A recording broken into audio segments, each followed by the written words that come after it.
We are joined now by the widow of John McCain, Cindy McCain. Mrs. McCain, thank you for joining us tonight. I see that big smile on your face. Are you confident Joe Biden's going to win your state? Yes, I actually am. And I just want to say I'm so proud of all of the poll watchers, the election watchers, the people that are doing the counting, everybody across the state of Arizona for the job that they're doing. They're doing a remarkable job. They're taking their time. And so I'm sure it'll not only be accurate, but it'll be for Biden. You told me on GMA back in September you hope to convince suburban women to step out of their comfort zone. Is that what happened? Mm-hmm.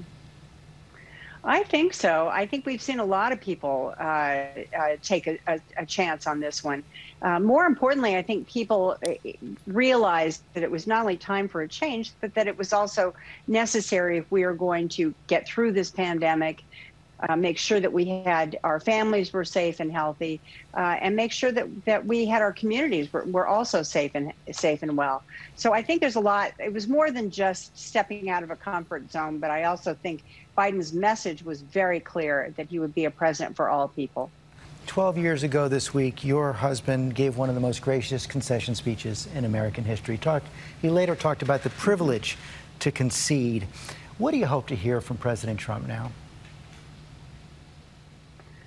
Well, first of all, I think one thing that occurred in my family, and I can relate to it this way, is that we had many winning elections and we had a few losing elections too.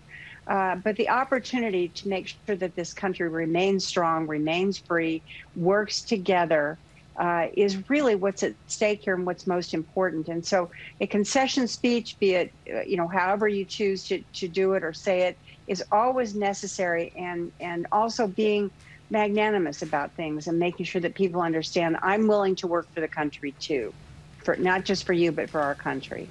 Have you had the chance to talk with Vice President Biden since Tuesday? And what kind of a message do you expect from him?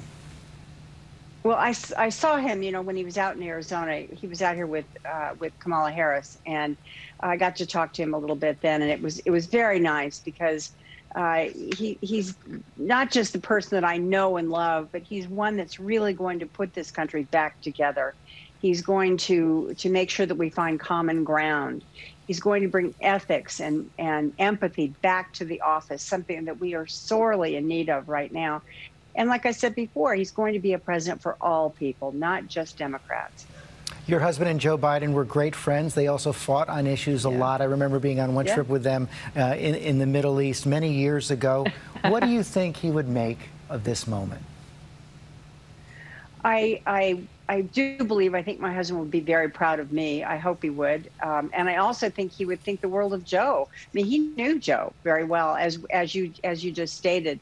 But I know John would want what's best for our country.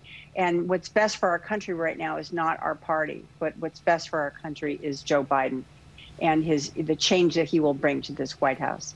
Cindy McCain, thanks for joining us this evening. Thank you. Hi, everyone. George Stephanopoulos here. Thanks for checking out the ABC News YouTube channel. If you'd like to get more videos, show highlights, and watch live event coverage, click on the right over here to subscribe to our channel. And don't forget to download the ABC News app for breaking news alerts. Thanks for watching.